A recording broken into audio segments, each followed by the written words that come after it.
But at the end of the day, it's really all about obtaining power. It's all about somebody giving you a jewel or a piece of information that you can put into practice in your life to increase your power. So that's why we call it hidden power community. While everybody else is talking about information and inspiration, here is where you come to get results.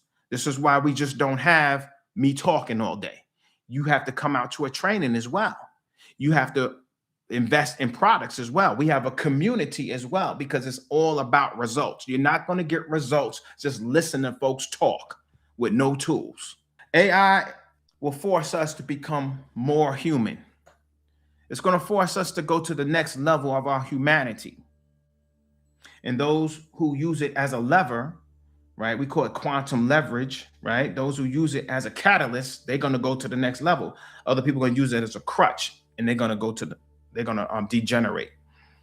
You see, it's as above, so below, as within, so without. So some are ascending, others are descending. Some are evolving, and some are becoming animals. They're going in the opposite direction. The universe deals with balance. The question is, are you going to become more of an animal or more of a god? When you sitting up there just waiting for somebody to give you chicken feed, right? All these programs is giving you free shit. It's like an animal on a farm. You're going to pay for all of that. You think there's nothing free. This is the law of correspondence in the universe. Everything is a give and take. See, give and take. I was telling somebody the other day about negotiating. You can't have it all your way. That's not negotiating. You see, you have to meet in the middle. That's the balancing aspect.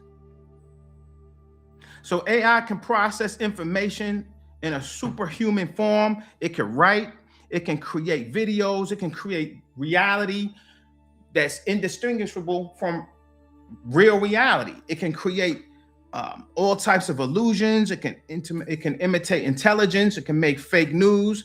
So information alone is becoming less valuable. And the deep part of it is with AI, intellect is becoming less valuable.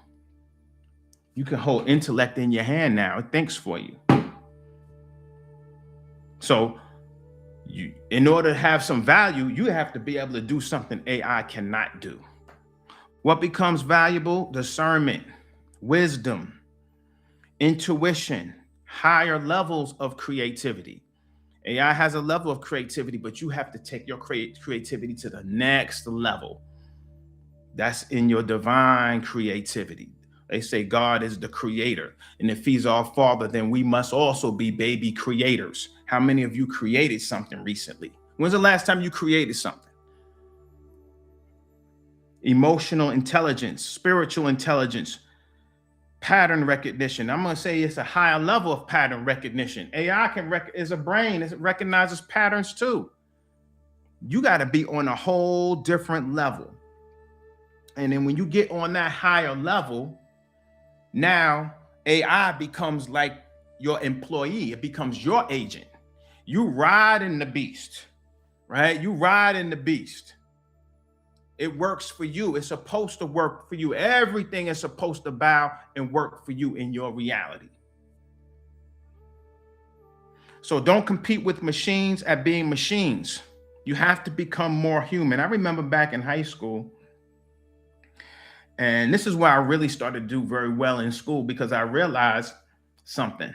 You just need to fall in line and do your damn work. That's it. I wasn't doing my work in elementary school. I was daydreaming. I was out the window.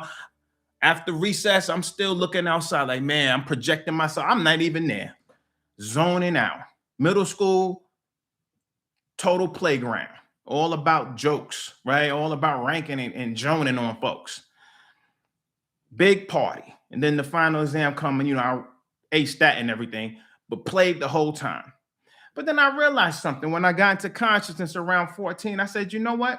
Only thing you have to do is just do your work, right? Put in the work. It's easy because it's all memorization.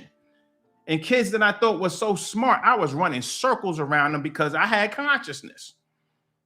The questions I would ask the teacher would be like, man, you ask so much great questions. When a professor or a teacher really loves their subject material. They love students that ask them great questions. They get tickled by that. I love it too. It's like, dang, this person is really listening. I'm so glad you asked that question. They would light up. So from there on to grad school, pretty much 4.0. Because of the mere fact I was able to transcend and do beyond just memorization of terms. That's really what it is. And mathematics is just following rules in math and memorization of terms. And history is just knowing a story and the facts with the story. You could go through that all with flashcards. It's easy. But to go to the next level, you got to think outside the box. You actually have to process the information. You got to ask questions and question the answers. Now, we talk a lot about the shadow. The shadow is going to have your power. The serpent also has your power. This is why Christ said, be wise as serpents. The serpent and the shadow all go together. It's those suppressed things about yourself. And that's where your energy is. Most people have enormous energy trapped inside of what they've rejected about themselves. Anger, aggression, boldness, desire, even sexual energy. And that sexual energy is your creativity. That's another aspect of AI has no clue. We were taught to suppress the energies instead of learning to integrate and direct them. Your shadow may contain some of the power you're going to need for your next level of evolution, your next version. This is part of what we're going to be talking about at the reset. Now, there was a part in the Matrix where AI was able to function in a real person's body. I'm not talking about as an agent. I'm talking about AI was able to creep into the real world. You're going to start seeing that happen. You're going to be thinking about something or thinking about a question or whatever the case may be, and AI is going to actually communicate to you the fact that I'm in your head. I'm in your reality. Has anybody experienced that yet? Find your tribe, restore your soul. I trust that message resonated with you, but remember, it's just the surface. Inside hiddenpowercommunity.org, you're going to find the personal interaction and the deeper teachings to accelerate your spiritual growth. For a limited time, we're offering a free gift for all new members. Don't miss out. Step up to your power. Visit hiddenpowercommunity.org, and we'll see you on the inside. Shalom.